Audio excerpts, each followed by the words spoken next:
जय माता दी। श्री दुर्गा सप्तशती का 8वां अध्याय रक्त बीज वध।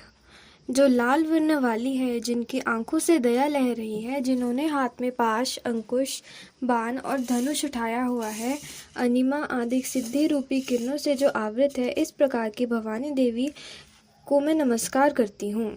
ऋषि बोले, चंड तथा मुंड दोनों दैत्यों के मारे जाने पर एवं बहुत सी सेना के क्षय हो जाने पर असुर राज महाप्रतापी शुंभ के चित्त में भारी क्रोध पैदा हो गया। उसने सभी दैत्यों की सेना को युद्ध के लिए आज्ञा दे दी। उसने कहा, आज उदयुद्ध नामक 86 सेनापति अपनी सारी सेना को साथ लेकर चले और कंबु नामक 84 सेनापति भी अपनी सेना के साथ युद्ध के लिए निकले और मेरी आज्ञा से 50 करोड़ वीर्य कुल के असुर तथा 100 धूम्र कुल के सेनापति सेनाओं के साथ कूच कर दे। मेरी आज्ञा से कालिक, मौर्य, दौर्दय, कालके आदि अन्य सभी असुर तैयार होकर शीघ्र ही प्रस्थान करे। भयंकर शासन करने वाले असुर राज शुंभ ने इस प्रकार आज्ञा देकर स्वयं भी सहस्त्रों विपुल सेनाओं के साथ प्रस्थान कर दिया। जब चंडिका जी ने देखा कि इस ओर भयानक सेना साथ लेकर शुंभ आ रहा है, तब उन्होंने अपने धनुष की टंकार करके पृथ्वी आकाश के मध्य भाग को गुंजा दिया। हे राजन, उस समय उनके वाहन सिंह ने भी बड़ी गर्जना की। फिर अंबिका जी ने घंटा बजाकर उस गर्जना को और भी बढ़ा दिया। धनुष की टंकार, सिंह की गर्जना एवं घंटे के नाद से सभी दिशाओं के गूंज जाने पर भयानक शब्दों से काली जी ने भी अपना मुंह खूब फैला दिया और गर्जना की।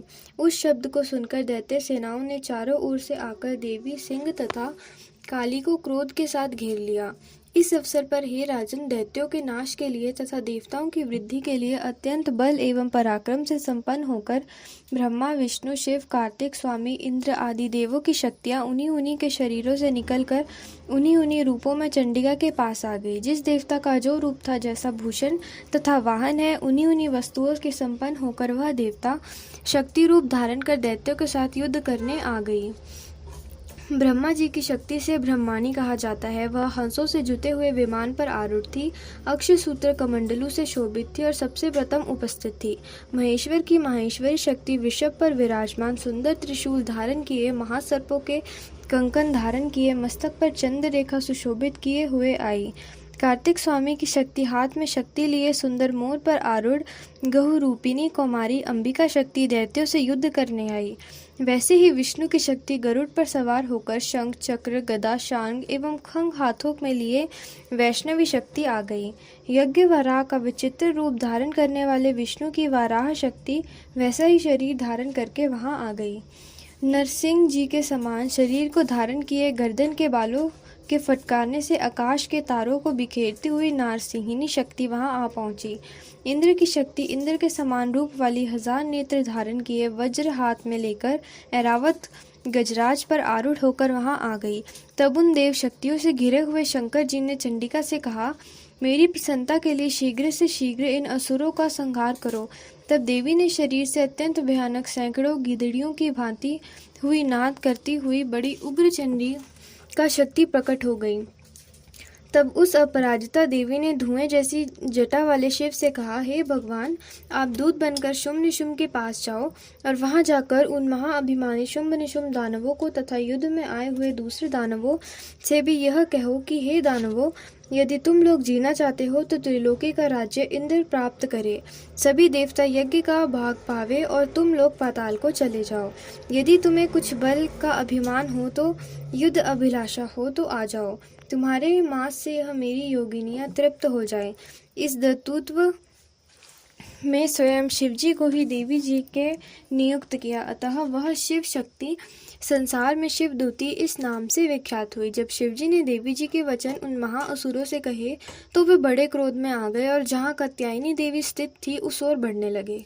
वहां कुपित होकर उन देव शत्रुओं ने बाण, शक्ति, रिष्टि आदि आयुधों से देवी जी पर वर्षा करना आरंभ कर दिया।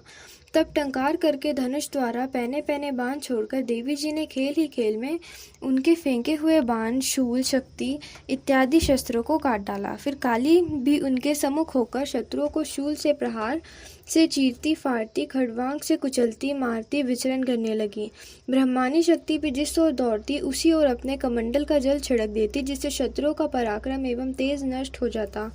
इसी प्रकार माहेश्वरी शक्ति ने त्रिशूल द्वारा, वैष्णवी शक्ति ने चक्र द्वारा एवं अत्यंत कोपना कौमारी शक्ति ने शक्ति द्वारा उन दैत्यों का क्षय करना आरंभ कर दिया।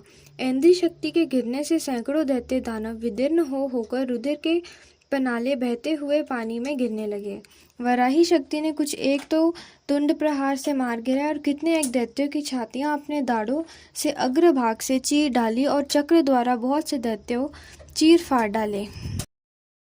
कितने एक महादैत्यों को नारसिंगी शक्ति अपने नाखूनों से विदीर्ण करके खाने लगी और अपनी गर्जना से दिशाओं तथा आकाश को पूर्ण करती हुई युद्ध स्थल में घूमने लगी।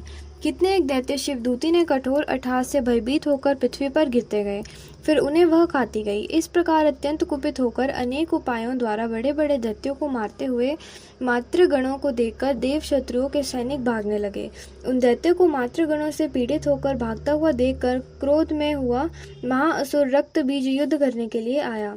रक्त बीज के वज्रमय शरीर में एक रुधिर बिंदु जब पृथ्वी पर गिरता तब उसी के समान बलवान असुर पैदा हो जाता। उस महाअसुर ने आकर इंद्र शक्तियों के साथ युद्ध किया। तब ऐन्द्री शक्ति ने अपने वज्र द्वारा रक्त बीज को ताड़ना की। वज्र के लगते ही उसके शरीर से बहुत सा रुधिर बहने लगा और रुधिर की एक एक बूंद से बहुत से योद्धा पैदा हो गए, जिनका रूप पराक्रम रक्त बीज के समान था। जितनी भी रक्त की बूंदें शरीर से गिरती थी, उनके उतने ही सदृश बलवीर युक्त पराक्रमी पुरुष उत्पन्न हो गए। वे रक्त के उत्पन्न हुए पुरुष भी अत्यंत भयानक और अस्त्रों शस्त्रों से सुसज्जित थे। वे मातृगणों के साथ लड़ने लगे। फिर ऐन्द्री शक्ति ने वज्रपात से उसका सिर क्षित विक्षित कर दिया और उसने रुधिर वह बह उठा।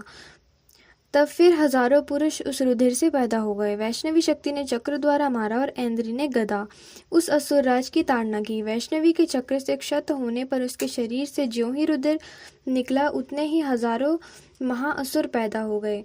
कौमारी की शक्ति ने मारा, वाराही ने तलवार से और माधेश्वरी ने महाअसुर रक्त बीज को त्रिशूल से हनन किया। उस दैत्य ने भी गदा द्वारा सभी मातृगणों को पृथक पृथक मारा। उस समय रक्त बीज बड़े क्रोध में भरा हुआ था। शक्ति, शूल आदि आयुधों के कई बार क्षत विक्षत होने पर उसके शरीर से रक्त प्रवाह की पृथ्वी पर गिरती और सैकड़ों असुर उत्पन्न हो चुके थे। दैत्यों के रुधिर से उत्पन्न हुए असुर से सारे जगत व्याप्त हो गया। तब तो देवता अत्यंत भयभीत हो गए। देवताओं को डरा हुआ एवं उदास देखकर तब शीघ्र ही चंडिका ने काली से कहा, हे चामुंडे, अपना मुख तुम और भी विस्तार से फैला दो। मेरा शस्त्रपात से गिरते हुए रुधिर बिंदु तथा बिंदुओं से उत्पन्न महादैत्य को अपने वेगमान मुख के द्वारा खाती जाओ। युद्ध में रुधिरोत्पन्न इस महान दैत्य को भक्षण करती हुई तुम घूमती रहो। तभी इस दैत्य का रुधिर क्षीण होगा और इस प्रकार इसका क्षय होगा। तुम्हारे द्वारा इस प्रकार खाए जाने पर फिर वह भयानक नए दैत्य पैदा नहीं हो सकेंगे। और इस प्रकार कह चंडिका जी ने रक्त बीज पर त्रिशूल से प्रहार किया। फिर काली ने रक्त बीज को रुधिर मुंह में ग्रहण कर लिया। उस दैत्य ने चंडिका पर गदा चलाई, किंतु उस गदापात द्वारा चंडिका को कुछ थोड़ी सी भी वेदना न हुई। रक्त बीज के क्षत विक्षत शरीर में बहुत सा रुधिर गिरने लगा। उसे चामुंडा मुख द्वारा पीती गई और रक्तपात से जो दैत्य उत्पन्न होते गए थे, उन्हें भी मुख के द्वारा खाती गई। इस प्रकार चामुंडा ने सभी दैत्य खा डाले और रक्त बीज का रुधिर भी पी डाला। तब तो देवी ने शूल, वज्र, बाण, तलवार, रिष्टि आदि आयुधों से रुधिर हीन महाअसुर रक्त बीज को मार दिया। शस्त्र समूह से आहत होकर वह पृथ्वी पर गिर पड़ा। हे राजन, उसका रुधिर तो चामुंडा ने पी ही लिया था। इस प्रकार उसकी मृत्यु होने पर देवता परम प्रसन्न हुए और मातृगण उसके रुधिर पान के मद में उद्भत होकर नृत्य करने लगे।